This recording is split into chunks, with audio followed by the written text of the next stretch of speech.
नमस्कार, आप देख रहे हैं परफेक्ट 24 न्यूज और मैं हूं आपके साथ ज्योति कनौजिया। आइए रुक करते हैं खबरों की ओर।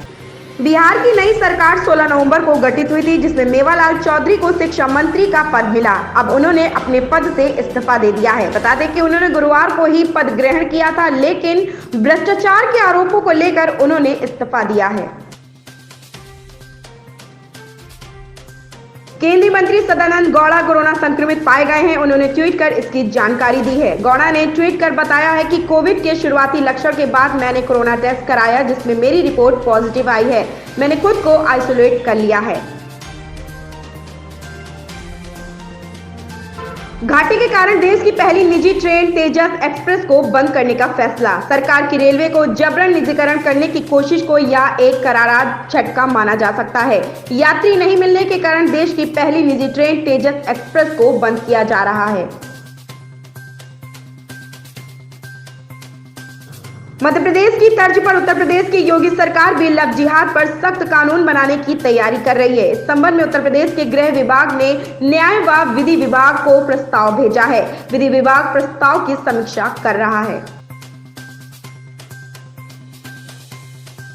उत्तर प्रदेश के प्रतापगढ़ जिले में गुरुवार देर रात बारातियों से भरी बुलेरो ट्रक में घुस गई। इस भीषण हादसे में बुलेरो में सवार 6 बच्चों सहित 14 लोगों की मौके पर ही मौत हो गई।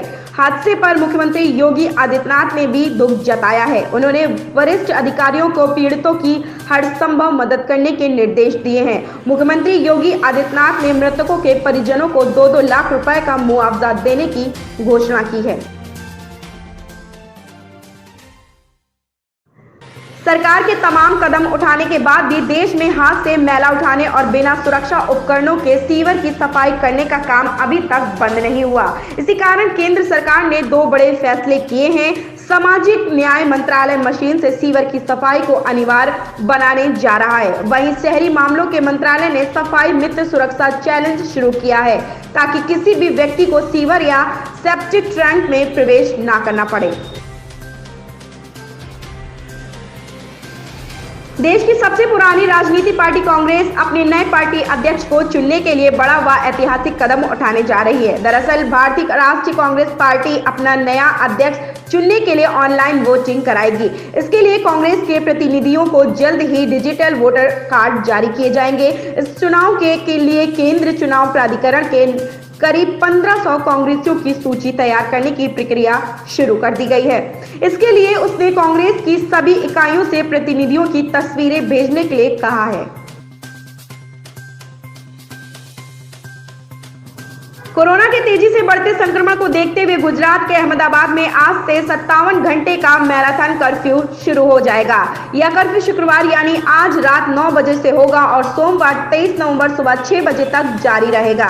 इसी बीच पूरे शहर में लंबा लॉकडाउन लगने की अफवाह फैल गई है, जिसके बाद लोग बाजारों में जरूरी वस्तुएं खरीदने के लिए उमड़ पड़े।